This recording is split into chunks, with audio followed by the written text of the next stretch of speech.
welcome. Welcome. So, we've had some negative comments about Joaquin Phoenix in interviews recently.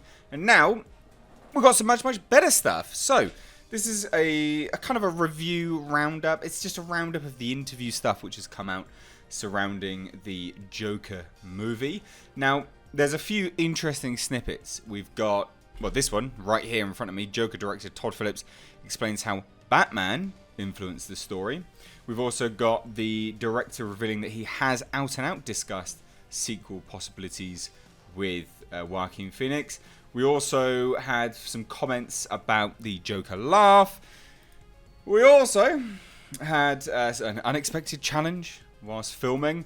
And then obviously just the future of the Joker in kind of the wider narrative at hand. So let's get into it with something light, and then we'll end on something a bit heavy. Also, if you are new here, just make sure you hit subscribe.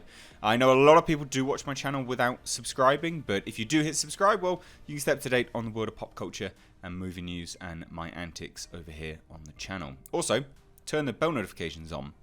Even people that are subscribed don't have that turned on, so please do. Anyway, let's get into it. Right.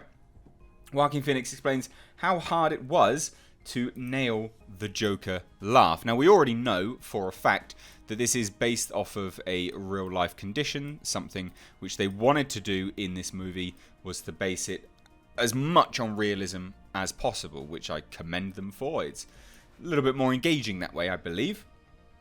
Now, obviously, rave reviews are still flying in for the Joker, as the film is still a couple of weeks away from release, which, yeah, it is.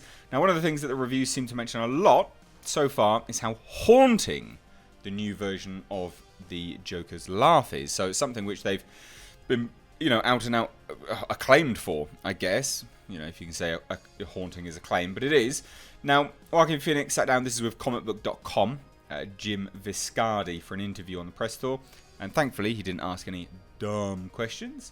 Now, he went on and said, "You've told the story of how the laugh came to be, but was there ever a point where you felt you nailed it? And how much would you say of it is partially your laugh versus the one you created for Arthur?" Now, he replies, "I don't know that there was ever a point. I think from take to take, there were times that it felt genuine and good, and there were times that it didn't. There were some takes where I would stop halfway through because I would say, look, it's not working, and it was actually working fine." He continued, "I don't know how much is my laugh. It was really based on videos that I saw of people that have these laughing fits that are uncontrollable. That really was my model." So there you go. Like he said, he's previously gone on record and stated that it is absolutely to do with a real-life condition induced by childhood trauma, 9 times out of 10 anyway. Now, the other interesting snippet was, apparently this is inspired by Batman. Now, we went, Joker, the director, Todd Phillips, who's mainly renowned for comedy, The Hangover being one of them, he went on to say, "There was probably a little more in the earlier cuts, maybe.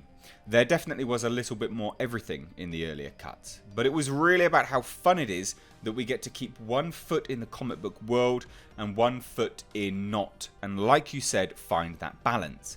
It's hard to quantify how we found that balance, but it was. The movie is very liberating because DC, just speaking about comics, DC as a company and Warner Brothers as a studio really just let us do whatever we wanted with it. It wasn't like, oh, and you have to mention the Batmobile, and you have to... None of that. It was literally like, yeah, we're going to take this leap on this movie, just go for it, and do it." So, it says that this movie just stands on its own. I don't see that Arthur Fleck fighting anybody. Interesting. So there was some comments, the Batman as a mythos kind of inspired it in earlier cuts. But it sounds like they really went off and just did their own thing, which I think bodes really well, actually. Warner Brothers, they're half and half renowned for studio interference, but not that much. Nowhere near as the likes of Fox, anyway. So I think this is good news. I think this is a test. And I think Warner Brothers, if this does well, will probably end up interfering in the next one. It's kind of like Fox and some of the movies that they just don't care about. They just give like a little bit of money, say, go off, go make this movie. We'll see how it goes. It makes it like $1 billion. They're like, oh shit, we should probably put some more money in this and control it a bit more. I think that's probably what will happen with this, unfortunately. But, you know, stranger things have happened. And then also, Joker director Todd Phillips does actually reveal that he has spoken to Joaquin Phoenix about sequels. So he says, well, I don't think we're going to make a second one. That's just not in our plans. Which is very different to what he was saying before. Because before he was saying, it's dependent on Joaquin. I'll be there if he is. But now he's out and out saying, well, I don't think we're going to make a second one. That's just not in our plans. But for fun, have me and Joaquin bounced around ideas. We were doing it when we were shooting because that's what you do sometimes. Crazy. So here's the earlier quote. He said, I would do anything with Joaquin any day of the week. There's nobody like him. If he was willing to do it, and if people show up to this movie and Warner's came to us and said, you know what, if you guys could think of something, we'll have a feeling that he and I could think of something pretty cool. Which is crazy. But now he said, absolutely, I've got no plans for a sequel to The Joker. Which is a shame. That's a real shame. The quote was, I will do anything Joaquin wants to do. And I would.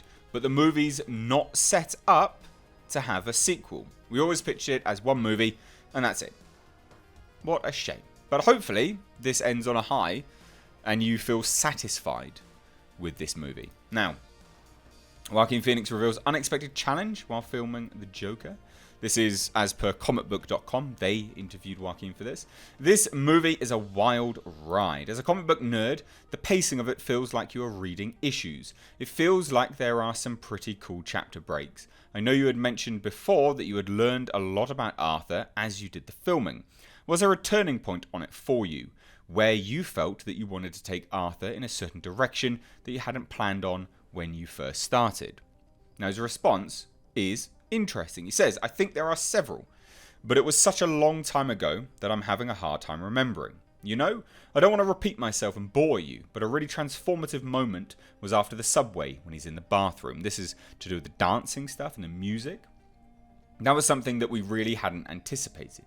We talked about that scene all throughout rehearsal when I really kind of struggled to find something that I felt really made sense to kind of illustrate the change from Arthur to Joker. There were things like that every day up until the last scene I shot where we did multiple versions of it. It just was the nature of the character. When Todd and I became comfortable with that, it really began to emerge. That was a really unexpected, strange and unique process for me, but it was really enjoyable. And he's gone on record and said it's this kind of music in him. That's what's doing it. Everyone has that music. This is the quote, well, to paraphrase anyway. Everyone has music in them. Some people do and it starts to come out. This is what this is all about. Don't sure, you know, it sounds fine. Hopefully it'll be a little bit more impactful than it sounds. Man dancing around a bathroom isn't particularly great, I don't think.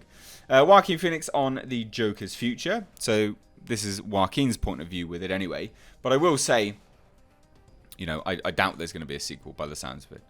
Now he says very particularly, I don't know, Phoenix said with a sly smile. We'll just have to wait and see. And that's it. That is literally it. We'll have to wait and see on the future of the Joker. And obviously there are rumours, fairly easy to come up with his opinion, just an educated guess, that he dies at the end of this film. So probably can't be a sequel. I don't know, I've not seen the film, but I would anticipate that he's probably going to die. And hopefully, maybe there's some elements to this which inspires the Joker of the DC universe. Who knows? But I love the look of this film. I'm all about this. I really am. Whenever I see any updates on this, I hammer it because I really do love it. And you guys seem to eat it up as well. So the more of these you watch, the more of them I'm going to do. But it drops very, very soon, in a couple of weeks now. So I can't wait for this. Is this something you're looking forward to? What about this whole kind of interview roundup piqued your interest? Let me know down below in the comments. If you're new here, make sure you hit subscribe. You can stay up to date on the world of pop culture and movie news by hitting the bell notification icon. Anyway, guys, thanks so much for watching. With Mr. H, take care.